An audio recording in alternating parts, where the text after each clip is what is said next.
Sir నమస్తే అండి. నమస్తే. ఏం పేరు సార్? రమేష్. రమేష్ గారు ఏం చేస్తుంటారు సార్? Book stall. మీదేనా ఇది? బుక్ స్టాల్ మాదే సార్. సార్ ఎట్లా సార్ బిజినెస్ మరి? బిజినెస్ లేదు, బస్సు లాగానే బిజినెస్ లేదు. ఓకే. ఆ. బిజినెస్ నా డల్ ఉంది. ఆ. ఓకే. ఎక్కడ ఉండేది ఎక్కడ మీరు? కానీ పాకుతుంది ప్రాపర్ మొత్తం ఇక్కడ. ప్రాపర్ కానీ. ఓకే.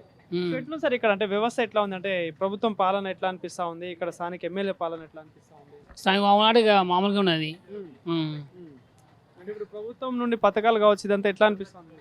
ప్రభుత్వం నుంచి పథకాలు ఏమి ఇస్తలేవు, హామీలు ఏమి లేవు, ఆయన ప్రకారం హామీలు ఏమి జరుగుతలేవు.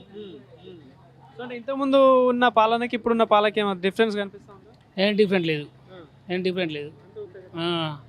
అంతే. అంటే అభివృద్ధి విషయంలో ఎట్లా ఉంది మరి? పాలకుర్తి ప్రధానంగా ఇది మెయిన్ సెంటర్ కాబట్టి బస్సు లాగానే బిజినెస్ లేవండి. సో అంటే ఇక్కడ వ్యవస్థ కొంచెం మారాలా? మారాలి, బస్సులు ఆగాలి. బస్సులు అయితే దాని వస్తుంది. ఇంత సారంగ పని అంటే బస్సులు అవుతే గిరాకు ఉంటుంది.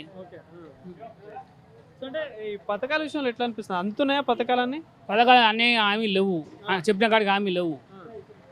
ఫస్ట్ ఎన్ని 10 హామీలు చెప్పించింది కదా,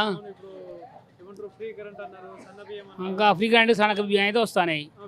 పెన్షన్ లేవు, పెన్షన్ ఏ పెన్షన్ లేవు, 4,000 2,000 అసలు ఏ పెన్షన్ లేవు, కొత్త పెన్షన్ లేవు. ఆ ప్రభుత్వం అన్నప్పుడు 57 ఏళ్ళ కానీ 57 ఏళ్ళకి పోయింది. ఈ ప్రభుత్వం వచ్చింది, ఈ ప్రభుత్వం 2 సంవత్సరాలు దాటింది, పెన్షన్ పెట్టుడే లేదు. ఇంకోటి మన ఏమంటారు ఈ అభివృద్ధి విషయంలో ఎట్లా ఉంది మరి? ఇక్కడ కొంచెం మార్పు ఉన్నది, కొంచెం. ఏంటి సార్ అంటే మళ్ళీ ఎలక్షన్స్ వస్తే ఎట్లా, ఎవరికి సపోర్ట్ చేస్తే బాగుంటుంది అంటే ఓట్లు జనాభా లెక్కలు మనం ఏం చెప్తాం. మీకు తెలిసినంతవరకు ఇప్పుడు ఇంతకుముందు ఇక్కడ బీఆర్ఎస్ ఎమ్మెల్యే ఉండే, ఇప్పుడు కాంగ్రెస్ ఎమ్మెల్యే ఉన్నారు. సో ఇద్దరులో మీకు అంటే ఎవరు మంచిగా అనిపిస్తుంది?